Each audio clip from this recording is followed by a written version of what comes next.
Is this you where you're in front of the classroom and you spent all night creating this incredible lesson plan, but the kids just aren't paying attention? Now, it's not all of them. You definitely got some kids paying attention, but you got some kids that are just being a distraction to you and the rest of your class. So how do you get that under control? How do you quiet down a noisy class? Now, I'm not sure how you want to describe this. How do you get kids' attention? But let's start with that. How do you get your students' attention? Now, I've heard many different things. I've heard, have you heard this one? Clap, clap, and then they repeat what you got. That's pretty cool. I like that one. I always like this one here, waterfall. Shh. And then, of course, they do shh, waterfall as well. But those are all ways to get your class attention. Another one I heard was classity class. They say yesity yes. So these are all things. Now you got to find one that works for you. That is the key. You got to find one that works for you. But I'm going to share with you the one that I use. I'm going to tell you how I use it in my classroom and then where it came from. All right. And so I use something called teacher versus student. All right. And to get my students' attention, here's what I say. I'll say, everybody up here, please. And I'll just do that. I'll say, everybody up here. That is all I do. Everybody up here. Now, what's important about any of these techniques is not necessarily the technique you choose, but the fact that you hold students to it. You hold students accountable. You have an expectation, and you're not going to lower that bar. You keep it there, and you have the students rise to that standard. And so I will say, everybody up here, please. That is it. Then here's what I do. I'll look at my watch and I will literally count 10 seconds. If there's anybody talking after those 10 seconds, I'll just do this. I'll take my marker and I'll put up here, it says teacher, and I'll give myself a point. I'll do that. I say, hey, let's try it again. Everybody up here, please. And I'll just kind of wait, right? And I'll maybe look at my watch, maybe look at the students that are talking. By the second time, if it even gets to the second time, I'll have students look at those kids that are talking like, man, quiet down, quiet down, quiet down. And then they'll quiet down. But if for some reason they don't quiet down, I'll give myself another mark. I'll say, hey, this is the third time. One more time, everybody up here. Now, usually it doesn't get to the third mark. Usually first mark is all it takes, if it even takes that, right?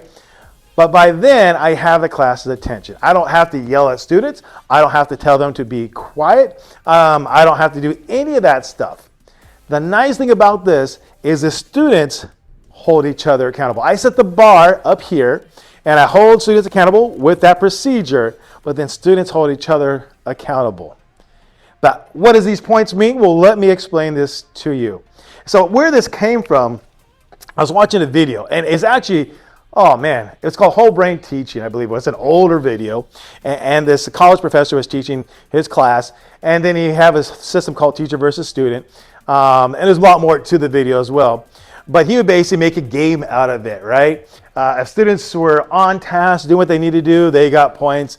If they were off task, not doing it, then he got points. And there'd be some sort of reward attached to it. So I have that as well. But I kind of streamline it for my purposes. And so for me, and once again, you can change it however you want to change it. But for me, what I do is I start students at 6 points a day. Students will start at 6 points a day. Better yet, class will start off at 6 points per day. And as long as they're on task the entire time, they keep all the points. But if there's any student that is off task, and when I mean off task, I don't mean necessarily like not doing the work, but causing a distraction, right, or disruption. Maybe they're out of their seat messing around. Maybe they throw something. Maybe they're talking while I'm talking. Whatever it is, I'll give myself a point. And then that student knows, as well as the rest of the class knows, that that student is costing them a point. And that is usually enough to curtail a lot of the behavior. And then at the end of the day, whatever it ends up with, I got 6, they got 2, they end up with 4 points. I then keep track of, I won't show you, but it's on my backboard there. I'll then keep track of how many points they earned for that day.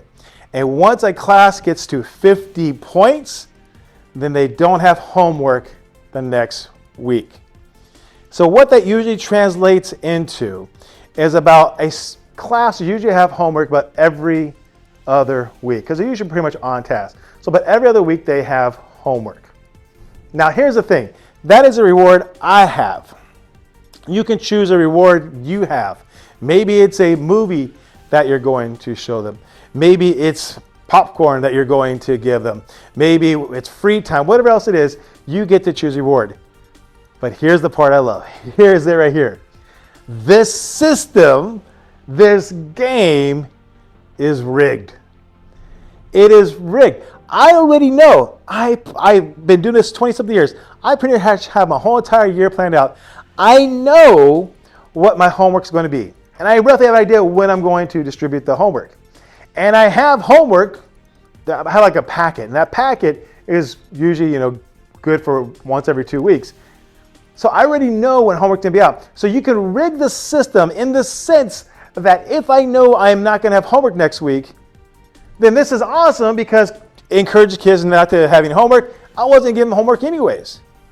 So that's perfect. If there's, I definitely need them to have homework that week for whatever reason it is. Here's a better one.